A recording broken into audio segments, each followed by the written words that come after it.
채널을 시청하시는 성도 여러분, 주 안에서 평안하십니까? 날씨가 많이 풀렸습니다. 그러나 우리의 믿음은 풀릴 수는 없고 오히려 하나님을 향한 더 일취월장 무릎 꿇음으로써 천국을 침노하시기를 바라면서 네 번째 시간에서는 말씀을 사람들이 불순종하는 이유가 무엇일까? 그렇다면 순종하면 어떤 결과를 나타날까? 성경에는 말씀에는 어떤 능력이 있을까? 그럼에도 불구하고 수많은 사람들이 이 말씀의 도움을 받지 못하는 이유가 무엇일까? 그렇게 오늘 챕터별로 공부하도록 하겠습니다. 먼저 앞에서 말씀에 대해서 넉넉하게 강의를 했기 때문에 오늘은 바로 말씀을 불순종했을 때 결과가 무엇인지 성경 한 구절 한 구절 찾아 읽으시면서 답을 얻도록 하겠습니다. 먼저 그 불순종의 결과는 사도행전 3장 23절입니다. 누구든지 그 선지자의 말을 듣지 아니하는 자는 백성 중에서 멸망할지니라. 그러니까 하나님의 말씀을 불순종하면은, 전하는 자의 말을 멸시하게 되면은 멸망당한다 라고 심한 말을 했습니다. 왜 그럴까? 하나님의 말씀이기 때문에 그렇고, 전하는 자는 자기의 말을 전했을 때는 불순종해도 이해가 되는데 결국 전하는 자의 말은 하나님의 말씀이기 때문에, 물론 당연하게 하나님의 말씀을 전해야 되겠죠. 인간적인 말 말고, 인간적인 어떤 요구 말고 뭐 집 팔아서 바쳐라 그런 식의 요구를 하는 분들 요즘도 계시겠어요. 그렇지 않다면 말씀을 멸시하는 것은 멸망당한다. 그 다음에 데살로니가 후서 둘째로는 3장 14절에 보면은 하나님의 말씀을 주의하지 않는 자는, 하나님의 말씀을 가슴 깊이 받아들이지 않는 자는, 그 다음에 뭐라고 해놨어요? 그 사람을 주목하여 왕따시켜라. 그러니까 왕따시켜라. 절대로 그 사람을 가까이 하지 마라.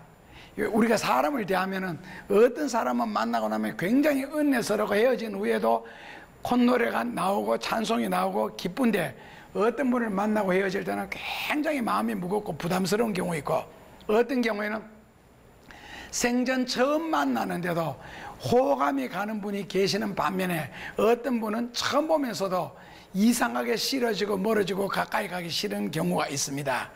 그것은 내 이성적인 판단은 아닌데 영적으로는 아는 겁니다. 영은 시공간을 초월하기 때문에.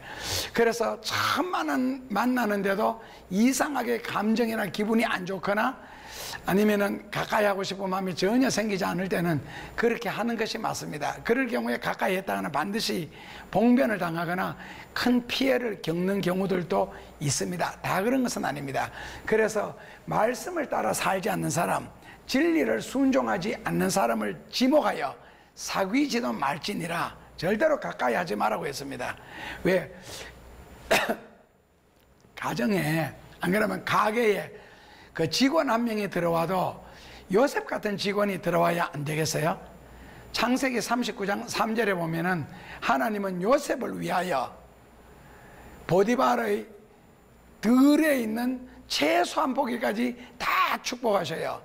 그 보디발이 사랑스러워서가 아니라 요셉을 위하여 하나님이 들의 채소 한 포기까지, 양 한 마리까지도 다 축복하십니다. 그렇다면은 기왕 직원이 들어오든지 사람을 사귀면서도, 아니면 사람의 만남에 있어서 서로가 은혜를 나눌 수가 있고 복 받을 수 있는 사람을 만나야지, 만나서 피해가 되고 손해가 되고 영적으로 엄청 그 괴로움을 당하고 그럴 바에는 안 만나는 것이, 이 성경처럼 주목하여 가까이도 가지 마라, 사귀지도 마라, 인사도 하지 마라, 요한 1서 같은 곳에서는요, 그것이 성경적인 것이 아닌가 그렇게 생각합니다. 그리고 말씀을 불순종했을 때 어떤 결과가 주어지느냐 하면 베드로전서 2장 8절에 저희가 말씀을 순종치 아니함으로 넘어지나니 저는 이렇게 정한 것이니라. 약간은 이해가 되지 않는데, 말씀을 순종치 아니하면은 넘어진다. 그러니까 시험에 든다는 뜻입니다. 신앙생활을 실패한다는 뜻입니다. 그 다음에 말씀이 묘하지요. 하나님이 이렇게 정하신 것이라. 이것은 하나님이 하시는 일이라서 우리 편에서, 인간 편에서 뭐 그런 것이 어디 있느냐라고 따질 수는 있겠지만은, 그러나 이건 하나님의 말씀입니다. 그러니까 하나님의 말씀을 주의해서 순종하지 않는 자는 인생에 있어서 반드시 넘어질 일이 생긴답니다. 자빠질 일이 생긴다는 거죠. 그래서 말씀을 불순종했을 때는 첫째로는 멸망당한다. 둘째로는 절대로 가까이 할 사람이 아니다. 셋째로는 인생에 넘어질 일이 생기고, 넷째로는 신명기 28장 11절 2절에 보면은 말씀을 순종하는 자는 해서 나중에는 심지어는 뭐 나가서도 복을 받고 들어와서도 복을 받고 들에서도 이런 이야기가 나오는데, 그러나 너희가 말씀을 불순종하면은 이런 저주를 받을지니라 해서 저주의 종류가 무려 98가지가 나옵니다. 말씀을 제가 그 신명기 28장 15절 입구를 한번 읽어 드리겠습니다. 만일 너 하나님 여호와의 말씀을 순종하지 아니하여 내가 오늘날 너에게 명하는 그 모든 명령과 너에게 규례를 지켜 행하지 아니하면 이 모든 저주가 너에게 임한다. 그 저주가 98가지요. 그러니까 유대인들은 자기가 실제로 그 저주를 받지 아니했음에도 불구하고, 그 말씀을 불순종하지 아니했음에도 불구하고 한 가지 저주에 양 한 마리씩 98마리 양을 잡아서 하나님 앞에 드립니다. 그래서 저주 한 가지씩 한 가지씩 다 지워나가는 경우도 있습니다. 그만큼 저주를 싫어하고, 길에 지나가다가 누군가가 욕하는 소리가 들리거나 저주하는 소리가, 내게 저주하고 욕을 하지 아니할지라도 유대인들은 그런 말만 들어도 거기를 지나갈 때 허리를 확 숙여서 고개를 푹 숙이고 지나갑니다. 왜? 그 저주하는 말이, 그 욕하는 말이 내게 부딪히지 말라고, 그 정도로 싫어합니다. 그래서 신명기 28장에는 이 저주가 98가지나 있다는 것은 굉장히, 그러나 이 모든 것이 말씀을 순종하지 아니하면 너에게 임한다. 간단하잖아요. 말씀을 순종하면 복을 받을 텐데 아니하고 저주받을 필요가 없다고 생각하는데 왜 사람들이 말씀을 순종하지 아니할까?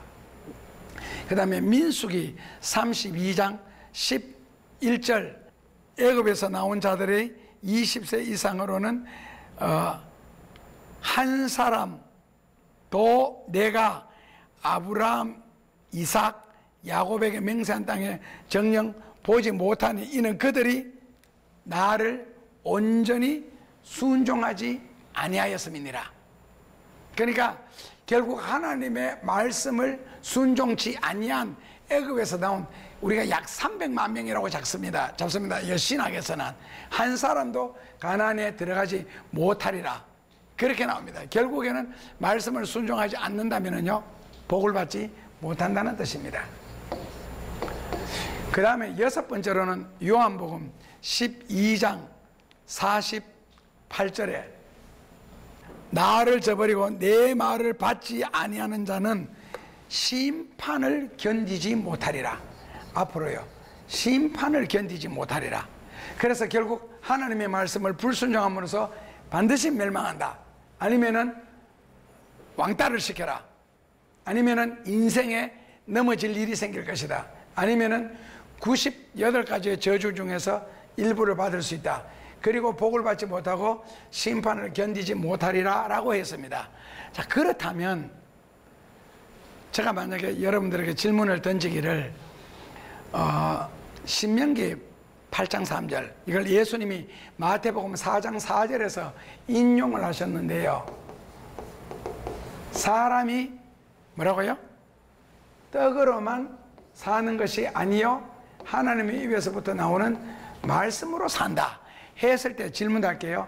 자, 우리가 이 세상을 살아가는 일에 있어서 첫째로 떡만 있으면 된다. 떡을 현대말로 분해하면요 돈입니다. 물질이죠. 세상적인 것이고 현실적인 것이고, 돈만 있으면 살 수 있다. 2번, 사람이 이 세상을 살아가는 일에 있어서는 돈 필요 없다. 말씀만 있으면 된다. 진리만 있으면 된다. 말씀, 진리, 하나님의 말씀만 있으면 이 세상을 넉넉하게 살아갈 수 있다. 3번, 속으로 대답하세요. 겉으로 했다가 또 창피당하지 마시고. 육신이 살기 위해서는, 세상에 살기 위해서는 돈이 필요하고, 영적으로 살기 위해서는 말씀이 필요하다. 자, 1, 2, 3번 중에서 속으로 대답하셨죠? 답 틀렸습니다. 여러분들이 지금 생각하는 답이 틀렸다는 거예요. 왜요? 아마 전부 다 3번을 속으로 생각하셨을 겁니다. 1번은 불신자들은 돈만 있으면 됩니다. 왜? 자본주의 사회에서는 자본이 모든 걸 설명하기 때문에 그렇습니다. 자본주의 사회에서 자본, 돈을 모른다는 것은 이거는 뭐 천치죠. 천재가 아니고 이게 있을 수도 없는. 불신자들은 돈만 있으면 되는데, 신자들은 사람이 돈 가지고 사는 게 절대로 안 된다는 거. 그래서 우리가 이해를 말할 때 이해의 종류 중에서는요, 과학적인 이해가 있고 철학적인 이해가 있고 신학적인 이해가 있습니다. 과학적인 이해는 무엇이냐? 과학적인 이해라고 했을 때에, 그 다음에는 신학적 혹은 신앙적인 이해, 그 다음 중간에 철학적인 이해가 있는데요. 자, 월급을 당신은 한 달에 500만 원 주는 곳에 가서 근무할래? 300만 원 주는 곳에 가서 근무할래? 한다면은 어느 쪽을 선택하시겠어요? 객관적으로 다 마음으로 500만 원 할 겁니다. 그런데 막상 선택해보니 거기는 쉬는 날이 없습니다. 한 달 내내 근무해야 됩니다. 그렇다면 신자들이 200만 원 적게 받을지라도 주일 성수 다 할 수가 있고 예배를 지킬 수 있는, 아마 그런 곳에 가는 것은 신학적인 이해라 그러고요. 과학적인 이해는요, 500만 원 주는 곳에 가는 겁니다. 그냥요. 요즘 사람들 일하는 거 보니까 참 놀라는 경우가 많은데, 결국에는 불신자들은 떡으로, 돈으로 살고 신자들은 말씀으로 산다는데, 이제 3번은 뭐라고요? 세상을 위해서, 육신을 위해서는 돈이 필요하고 영혼을 위해서는 말씀이 필요하다라고 선택을 했다면은 이 사람은 아주 합리적인 불신자입니다. 하나님을 믿는 사람은 아닙니다. 왜? 하나님을 믿는 사람은 말씀으로 삽니다. 그러면 성경만 읽으면 밥이 생기나? 또 이런 극단적인 질문하거든요. 하나님의 말씀을 첫째로 당신이 믿느냐? 자, 창세기 1장 1절만 믿어도 그 이후에 나오는 수많은 기적들 의심할 게 하나도 없죠. 천지 창조한 걸 믿는데 의심할 게 뭐가 있어요? 그 다음에는 말씀을 믿으면은, 이 말씀을 믿었으면 그 다음에는 반드시 순종해야 되고 실천해야 되는데, 이게 인격적인 믿음이거든요.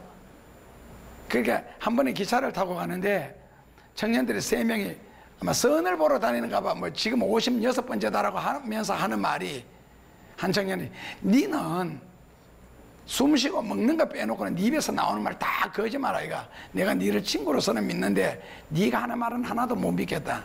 이런 대화를 하더라고요.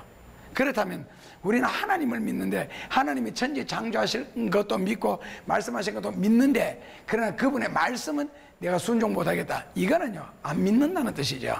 결국은 말씀은 곧 순종이다. 그렇다면 말씀을 순종한다면, 예를 들어서 공중 나는 새를 보라 그랬지, 뭐 빨랫줄에 앉아 노는 새를 보라, 둥지 들고 들어가서 노래하는 새를 보라 안 했잖아요. 공중 나는 새 뭐 하는 새입니까? 지금 뭔가 목적을 향하여 열심히 일하는 새겠죠. 목적을 향하여 날아가는 새겠죠. 그리고 성경에 게으른 자는요 하나님의 원수입니다. 게으른 자의 머리는 마귀 공장이라 그랬습니다. 서양 속담에서. 그리고 깊은 데로 가서 배우는 배에 그물을 던져라. 그래, 말씀을 순종하다 보면은 그 다음에 고기는, 떡은 생긴다는 거예요. 그런데 이것을 성경만 읽으면 되느냐는 우리나라 사람들의 어떤 극단적인 사고방식이 있잖아요. 의식구조.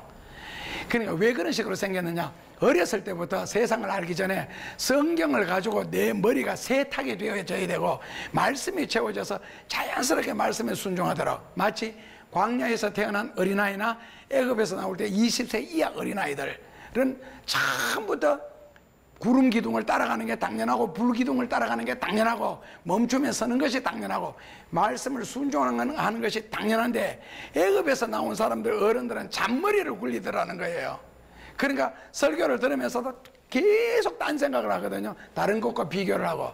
지금 설교하기가 얼마나 어려우냐면은, 창세기 22장 벌써 본문 나오면 아브라함, 이삭 바치는 이야기 나오잖아요. 그럼 아브라함의 믿음, 아브라함의 순종 뭐 하면 벌써 교인들 설교 머리 끝났습니다. 그래, 아브라함이 하나님의 부름을 받고 갈대우르 친척 아비집을 떠나서 순종했더니, 그 다음에는 이삭을 바쳐서 하나님이 아브라함에게 큰 복을 주셨다. 그리고 후손들을 또 복 받았다. 그러므로 당신도 당신한테 가장 귀한 것을 하나님의 바치면은 앞으로 큰 복을 받는다. 교인들 머릿속에 설교가 끝났어요. 그리고는 그 다음에 목사님이 어떻게 설교를 진행하는지 들어보는 거예요. 근데 그대로 진행하거든요. 그렇다면 그 교회에서는 더 이상 이제 영적으로 성숙할 수 있는 말씀은 없다는 거죠. 왜? 결국 140년 동안 기독교가 들어와서 들어온 설교, 그 이미 내가 40, 50년, 50, 60년 교회 다니면서 들어온 설교는 지금 목사님이 뭐가 다릅니까? 같다고요. 내가 설교하는 목사님이 설교하는 위치가 다를 뿐이지. 그래서 모자리에서는 모종만 자라야지, 거기서 계속 자라면요 비가 하나도 안 됩니다. 결국 뽑아서 밭에다가 다른 논에다가 옮겨 심어야 다 살 수가 있습니다. 그러니까 내 임무는 거기까지 한계는 그런 식으로 조금만 겸손하면 될 것 같은데요. 그러니까 결국에는 사람은 하나님의 자녀라면은 말씀만 순종하면은 거기에서 얼마든지 생각하는 것이 넘치도록, 아니면 시편 68편에 있는 것처럼 소원보다가도 소득이 많아지는 그런 체험을 하게 될 겁니다. 성경 그랬잖아. 하나님은 사람을 낮추기도 높이기도 살리기도 죽이기도 가난하게도 부하게도 하십니다. 아멘 아멘 하면서 삶의 현장에서는 안 받아들이니까 문제는요, 그래서 몸으로 예수를 믿어야 된다는 거예요.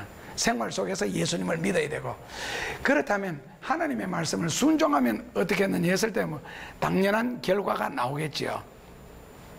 그래서 잠언 28장 9절 같은 데 보면은 하나님의 말씀을 계속 들으면서도 말씀에 귀 기울여서 순종하지 않는 자는 그가 드리는 기도도 가증한 것이니라. 가증하다는 말은 구토하여 뱉어버리고 싶다는 그런 뜻입니다. 가증하다는 말은 토하고 싶다. 그러니까 자기는 말씀을 구체적으로 생활 속에서 순종하지 않으면서 하나님으로부터는 복을 달라 은혜를 베풀어야 돼. 그래서 출애굽기 29장 32절에 보면 너희 복이 언제부터 너에게 오더냐, 너가 헌신하는 그날부터 하나님이 역사하기 시작 안 했느냐. 그렇다면 자기는 하나님 앞에 헌신은 하지 않으면서 주의 복을 주시옵소서 구토하여 내치고 싶대요. 그러니까 말씀에 귀 기울이지 않고 말씀에 순종하지 않는 자는 기도 자체가 처음부터 기도가 아니라는 겁니다. 네 혼자 소리지. 나는 간절하게 기도했을지 모르지만은 성경에는요, 나는 너의 기도를 처음부터 not hear, 듣지 아니했다라고 나옵니다. 그냥 기도 한마디라도 성경적으로 말씀을 따라서 기도해야 되지, 감정에서 나오는 기도의 한계, 그런 것이요. 그러니까 성경에는 구성이 간단합니다. 하라와 하지 마라 두 가지밖에 없습니다. 뭐를 하라, 그러니까 하지 마라, 예, 하라 하지 마라, 딱 두 가지가 있는데 초보 종교일수록 하지 마라가 많고 고등 종교로 발달할수록 하라가 많습니다. 예를 들어서 구약 성경에는요 80% 이상이 하지 말합니다. 10계명에도 80%가 하지 말합니다. 그러니까 우리가 아이들 키울 때, 어릴 때 손만 대면 무조건 떼집니다. 만지지 마라, 입으로 가면 먹지 마라, 전부 다 하지 마라, 울지 마라, 뭐 하라 소리가 없습니다. 어릴 때일수록. 그런데 국민학교 들어가고 중학교, 고등학교 갈수록 공부 열심히 해라, 뭐 정직하게 살아라, 그렇게 하면서 그 다음에는 더 극단적으로는요, 대학생 정도 되면 그 다음부터는 이 말 자체 안 하죠. 알아서 해라. 왜? 이제는 식별 능력이 생겼으니까요. 그래서 하라와 하지 말라는데, 죄란 뭐냐? 하라 그라는 것을 안 하는 것이 죄고 하지 말라는 것을 하는 것이 죄라는 거예요. 그렇다면 순종하라 하면 순종하면은 복이 되고 순종 안 하면은 죄가 되는 것이죠. 그래서 불순종했을 때 받을 재앙, 저주, 이스라엘 백성들이 광야에서 그냥 다 죽임을 당하는 것이 처음부터 끝까지 하나님이 싫어하는 짓 다 했잖아요. 민수기 11장 1절 이하에 보면은 원망하는 거, 불평하는 거, 성경에는 범사에 감사하고 항상 기뻐하라 그랬지 언제 원망하라 불평하라가 없거든요. 낙심하라가 없잖아요, 성경에는. 왜? 하나님을 믿으면은 하나님은 풀무불 속에서도 살릴 수가 있고 사자 굴 속에서도 살릴 수가 있고 감옥에서도 총리 대신을 만들 수 있는 능력이 얼마든지 있기 때문에 너가 정말 하나님의 자녀, 하나님을 믿는다면 그 하나님을 끝까지 믿으라는 거죠. 풀무불 속에서도 믿어야 되고 감옥 속에서도 믿어야 된다. 왜? 하나님의 역사는 거기서부터 시작하니까. 풀무불 근처에 갔을 때 군인들이 벌써 빨려 들어가서 다 죽었습니다. 그 모습을 봤을 때 왕이 됐다, 이 정도 끝내야 되거든요. 그런데 하나님은 끝까지 풀무불 속에 집어넣잖아요. 들어가는 사드락 메삭 아벳노고 이미 죽었습니다. 죽었다 하고 들어갔는데 들어가고 보니 하나님이 먼저 그 불 속에 들어와 계시더라는 거예요. 그리고 거기에서 오히려 지켜주시고 보호해주시고 축복해주시고, 그렇다면 나는 우상을 섬겨가면서까지 하나님을 믿지는 않겠다. 그리고 내 생명을 더 살기를 원치 않겠다. 나는 하나님께서 그렇게 하지 아니할지라도 하나님을 믿겠다. 이 다니엘서 3장 15절의 고백인데, 그랬을 때 하나님이 얼마나 놀라운 역사가 일어나요. 그러니까 믿음이라는 것은 처음부터 끝까지 하나라야 되고 진실해야 되고 끝까지 가는 것이지, 절대로 중간에 변덕 부리는 것은 믿음이 아닙니다. 그렇다면 한번 순종하면 끝까지 순종해야지, 이거는 힘들어서 못하겠고, 이거는 형편 때문에 못하겠고, 이거는 내 능력이 부족해서 못하겠다, 이것은 순종이 아니지요. 더 다른 말로 바꾸면 부족하면 능력을 달라고 하면 되고, 모자라면 채워달라고, 또 모자라면 채워가면서 일 시키는 분이 하나님이시고, 부족하면 채워가면서 하시는 게 하나님이잖아요. 그 위해서 기도가 있는 거고. 그래서 순종하라. 그러면 순종하면 됩니다. 순종 안 하려고 하니까 말이 많아지는 거예요. 죽도록 충성하라. 죽을 때까지 충성하면 되잖아요. 뭐가 어렵습니까? 아니, 순종하기가 뭐 어렵습니까? 불순종하려고 하니까 말이 많아지고, 말이 많아지는 것이 변명, 핑계 이런 걸로 나아가는 거죠. 순종을 예 하면 간단하잖아요. 예 하면은요. 그 간단한 걸 사람들이 왜 못하지요? 그래서 창세기 26장 4절 5절에 보면은 여기는 이삭의 이야기가 나오면서 너와 너 후손이 복을 받는 이야기가 나옵니다. 후손까지요. 결국에는 내가 복받을 짓을 해놓음으로써 내 자녀까지 그걸 누린다는 그런 이야기입니다. 둘째는 열왕기상 2장 1절에 보면은 가장 사랑하는 아들을 부르죠. 솔로몬을 부르고 내가 세상 사람들이 가는 길로 가게 되었다. 그러면서 마지막 유언을 남깁니다. 유언을 남기는데, 다윗처럼 어렸을 때부터 하나님의 많은 은혜를 받고 복을 받고 보살핌을 받고 하나님이 나와 함께 하신다는 걸 그 목동 연장에서 구체적으로 체험하고, 나중에는 골리앗까지 그렇게 수많은 체험한 다윗이 과연 죽을 때에 어떤 유언을 남길까? 그 남긴 유언이 열왕기상 2장 3절에 있습니다. 거기 보면 두 마디로 남깁니다. 다윗이 평생 나는 이렇게 살았다. 살아보니 되더라는 거예요. 어떻게? 첫째로는 믿음의 대장부가 되라. 2장 3절에 믿음의 대장부가 되라. 그러니까 내가 믿음으로 살아보니 골리앗과 그 형제 4명이 더 나왔잖아요. 그러니까 다윗이 물맷돌 5개를 준비하거든요. 하나에 한 명씩요. 그런데도 사울 왕이 뭐라 그랬어요? 아니라는 거예요. 다윗의 눈에 볼 때는.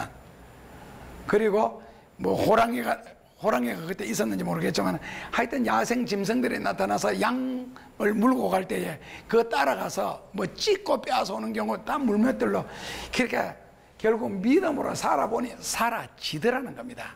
그래서 아들에게 꼭 믿음으로 살아라. 그러니까 믿음이 있으니까 되더라는 거예요. 당연하게 이 믿음은요, 순종을 전제로 하는 믿음이지 이론적인 믿음, 이성적인 믿음은 아닙니다. 그 다음에는요, 말씀을 지켜라. 규례와 율례와 법도를 다 지켜라. 그리하면 너가 어디에 가서 무엇을 하든지 형통하리라. 그래서 율례, 규례, 법도 이런 걸 다 합해서 우리말로 바꾸면 그냥 말씀을 순종해라. 그러고 보니까 성경을 읽으면서 창세기부터 계시록까지요, 믿으라는 단어 몇 번 나오지 않습니다. 다 순종하랍니다. 다 실천하라고. 믿음은 한 번 믿는 걸로 원래 끝나는 거거든요. 엄마 뱃속에서 태어나는 것은 한 번 태어나는 거로 끝나는 것이지, 계속 예수 믿고 구원받아라, 그게 얼마나 웃깁니까? 사랑이라는 것도 결혼 따개가 한 번 난 당신 사랑한다 이걸로 끝내야지, 뭐 날마다 사랑해 그거 오히려 웃기는 거 아니에요? 그거 오히려 상대편을 더 의심하는 것 같은데 꼭 장난치는 것 같고.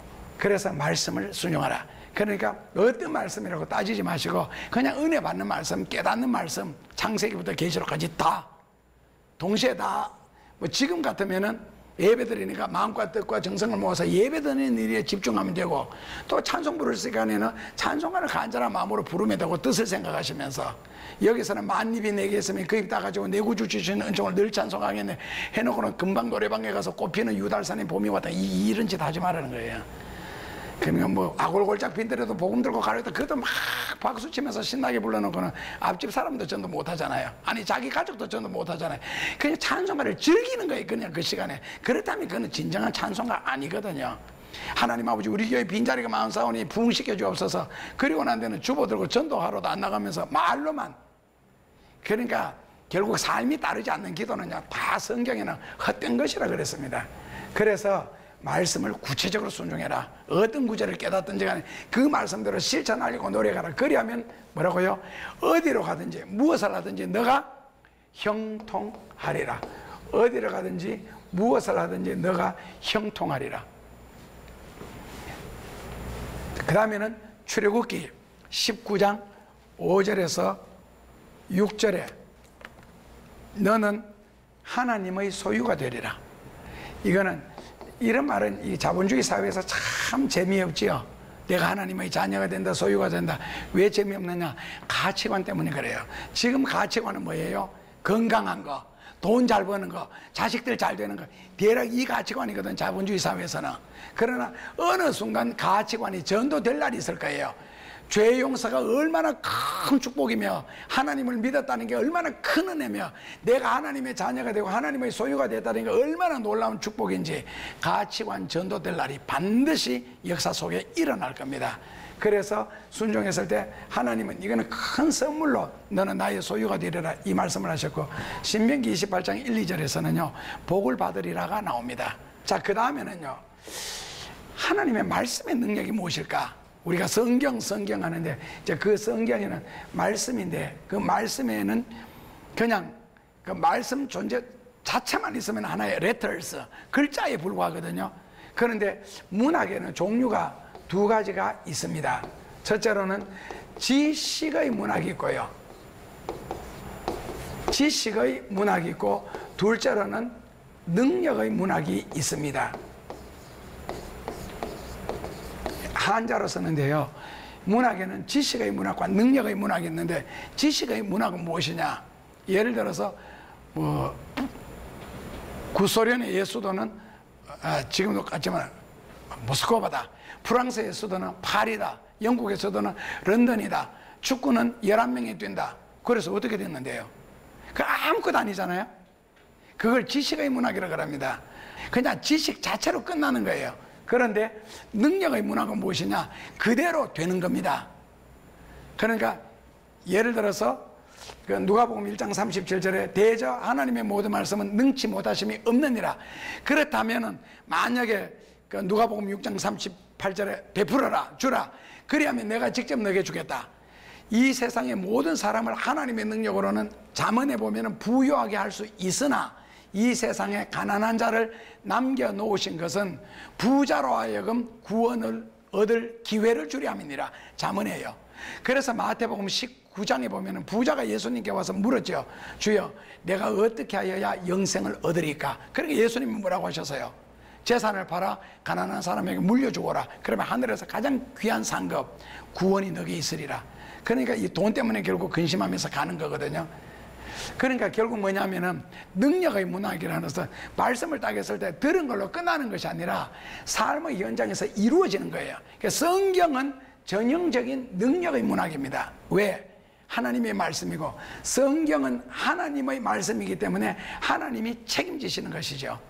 그래서 깊은 데로 가서 배오른편에 그물을 던져라 했을 때에 그러면 던지면 어떻게 되는데요? 던져보면 압니다. 안 던지고 알려고 하니까 힘이 되는 거예요. 이걸 바로 뭐냐면은 체험이라는 거거든요. 그래서 고린도전서 4장에 보면 4장 20절에 하나님에 관한 모든 것은 사람의 말에 있는 것이 아니라 오직 체험에 있느니라. 그래서 깊은 데로 가서 그물을 던지면 어떻게 되는데요? 정말 고기 잡습니까? 얼마나 잡습니까? 묻지 말고 던져보라는 겁니다. 그 다음에는요 그 체험이 결과가 너를 놀라게 할 테니까요. 그게 능력의 문학입니다. 그래서 그렇다면 하나님의 말씀에는 어떤 능력이 있느냐 했을 때 첫째로는요 마태복음 8장 17절입니다. 하나님은 말씀으로 모든 병을, 그러니까 제가 아는 그 의과대학원 원장 그 교수님이 이 구절 때문에 예수를 믿은 거예요. 모든 병을 고치니라. 의사로서 도저히 상상이 안 되는데 모든 병을 고친다. 그 출애굽기 15장 26절에 있잖아요. 너가 하나님의 말씀을 순종하면 애굽 사람에게 내린 질병의 하나라도 너가 받지 아니하며, 그 다음에는 걸렸을지라도 나는 너를 고치는 치료하는 여호와니라. 그 구절에 감동이 돼가지고요. 이럴 수가 있느냐. 그러니까 하나님의 말씀은 모든 병을 고친다. 물론 여기에서 모든 병은 마태복음 8장 17절의 그 분위기가 육신적인 병입니다. 그러니까 모든 질병에서, 그러니까 하나님의 말씀은 모든 질병을 고칠 수 있는 능력이 있다는 겁니다. 왜요? 말씀 자체가 예수 그리스도니까. 그래서 예수님의 옷에 손가락이 댄 자는 마태복음 9장에 보면 누구든지 다 병 고침을 받으니라. 옷자락 그 정도 사모하면 된다는 겁니다. 둘째로는 그 마태복음 8장 28절에서 34절에 거기 보면은 귀신을 쫓아낸다. 여기는요. 그런데 이제 목회하다 보면 이런 경우 닥치거든요. 귀신 쫓아내는 거 참 힘듭니다. 잘 안 나갑니다. 그래서 처음에는 귀신 쫓아낼 때는 주로 찬송가를 많이 부르죠. 그 다음에 가장 좋은 것은 기도로 쫓아내는 경우가 있는데, 나사렛 예수 그리스도의 이름으로 명하노니 귀신아 물러가라 그러면요, 어떤 귀신들은 뭐라 하는지 아세요? 나는 예수도 알고 예수도 알고 바울도 아는데 니 누구? 이래버리면 이게 벌써 게임이 안 되는 거예요. 기도하는 사람 영역이 딸리니까. 그리고 뭐 한두 번 기도했다가 한두 달 만에 나가는 것도 아니고 언제 나갈지도 모르잖아요. 상대는 영적인 존재인데. 그래서 어쨌든 찬송으로 물리치는 방법이 있고 기도로 물리치는 방법이 있고, 그 다음에 제일 좋은 것은요, 말씀으로 물리치는 거예요. 그런데 귀신이 나갔다가 마태복음 8장에 보면은 두루 돌아다니다가 있을 곳이 없어 다시 들어와 보니 집이 깨끗하게 소지된지라 자기보다 더 악한 귀신 7을 더 데리고 오죠. 왜 들어오겠어요? 이미 나갔는데 왜 또 와요? 마귀가 말한 것처럼 집이 깨끗하게 소지된지라 청소가 잘 됐다는 거예요. 그래서 더 악한 귀신 7. 왜 데리고 더 들어오느냐 하면은 이유는요, 그 속에 비어 있거든 지금요. 그러면 귀신을 쫓아낸 자리에는 말씀으로 채워놔야 돼요. 그래, 말씀이 우리에게 믿음을 주는 거잖아요. 그리고 말씀은 하나님의 능력이고요. 그리고 말씀 자체가 곧 예수님이고, 그 말씀으로 안 채워놓으니까 비어서니까 귀신 7을 더 데리고 들어오는 거거든요. 그래서 귀신 쫓아낼 때 마귀 쫓아낼 때 별말 할 필요 없어요. 요한복음 3장 15절은 못 외워도 16절은 다 외우잖아요. 하나님이 세상을 이처럼 사랑하사, 아니면 잘 외우시는 창세기 1장 1절 태초에 하나님이 천지를 창조하시네, 그거 한번 외워보세요. 반응이 바로 나옵니다. 태초에 하나님이 천지를 창조하시네 그러잖아요. 그러면 아니야 내가 창조해서, 이거 귀신 들어간 거 맞죠? 마귀 들어간 거. 그러면 그때부터 이제 대화를 시도해도 되고, 이제 교우들이 있으면은, 초신자들이 있으면은 체험시키기 위해서는 대화를 시도해도 되는데, 사도 바울 같은 경우에는 그것까지도 싫어했어요. 왜? 더러운 입술로 예수님 이름 함부로 부르지 마라, 나가라. 그리고 귀신 들린 자들은 벌써 멀리서도부터 압니다. 동네요, 복판에 뼈다귀 하나 딱 던져지면 동네 개들 딱 다 모이죠. 안 싸웁니다. 눈치 딱 보고 그 다 물러갑니다. 한 놈이 물고 가죠. 벌써 눈싸움에서 벌써 다 지는 거예요. 확실히 장유 유서 같은데 그거. 그러니까 귀신 들어가서면요, 영적으로 눈빛 딱 보면 벌써 압니다. 이게 내가 상대에서 이길 사람인지 질 사람인지. 진짜 영역이 강하다면 성경 구절 외울 필요도 없고 눈빛으로 벌써 끝내야지요. 그러니까 찬송 부른다 기도한다 아직 약해서 그래요. 그리고 성경 구절 외우는 거 아직까지 약해서 그래요. 그러니까 간단하게 이게 말씀을 통해서 귀신을, 그러니까 말씀의 능력이잖아요. 그러니까 말씀으로 귀신 쫓아내는 게 가장 안전하고, 그리고 속에 채워지면 다음 더 이상 귀신이 들어오지를 않습니다. 그리고 셋째로는 그 마가복음 9장 1절에서 5절에 보면은 죄 사하는 권세가 있다 그랬습니다. 말씀으로. 마태복음 10장 1절에서는 말씀에는 뭐가 있다? 권세가 있다 그랬습니다. 능력과 권능과 권세는 또 다릅니다. 의미가 깊이도 다르고 넓이도 다르고.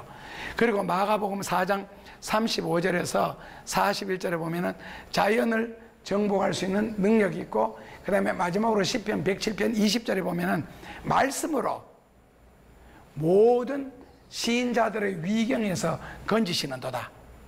이게 말씀으로. 그러니까 성경 말씀 한 구절을 다 은혜 받고 아멘 하다 보면은 예배 드리는 도중에 병 낫는 경우도 상당히 있습니다. 말씀 듣고 은혜 받으면 영적으로만 은혜 받는 게 아니고 육신적으로도 확실하게 어떤 병 낫는 역사가 말씀이 그렇게 만들어줍니다. 그렇다면 이 귀한 말씀, 좋은 말씀을 신자들이 도움을 받지 못하는 이유가 무엇인가 했을 때, 첫째로는요, 믿지 아니함으로, 둘째로는 알지 못함으로, 셋째로는요, 히브리서 4장 2절 참 귀한 말씀이 있습니다. 저희들이 똑같이 하나님의 말씀을 들은 자이나 저희들의 믿음을 말씀에 화합지 아니함으로, 화합한다, 화합한다 그라는 말은 순종치 아니함으로 하나님의 말씀이 자기에게 유익이 되지 못하느니라. 원어 그대로 하면은요, 축복이 되지 못한다는 거예요. 그러니까 말씀을 듣고 그 말씀을 내가 믿음으로 화합, 순종하면 우리에게 복이 될 텐데 순종하지 않기 때문에 복을 받지 못한다는 겁니다. 그래서 신자들이 하나님의 말씀에 복을 받지 못하고 은혜 받지 못하고 도움을 받지 못하는 이유가 무엇인가? 첫째로 믿지 않음으로, 둘째로 알지 못함으로, 셋째로 믿음으로 말씀을 화합지 아니함으로. 그러므로 성도 여러분들은 말씀을 믿고 배워서 깨달아서 믿음으로 실천하다 보면 하나님의 말씀이 능력의 말씀이라는 걸 체험하게 되실 겁니다. 다음 주 이 시간까지 여러분들의 평강을 주의 이름으로 기원합니다. 감사합니다.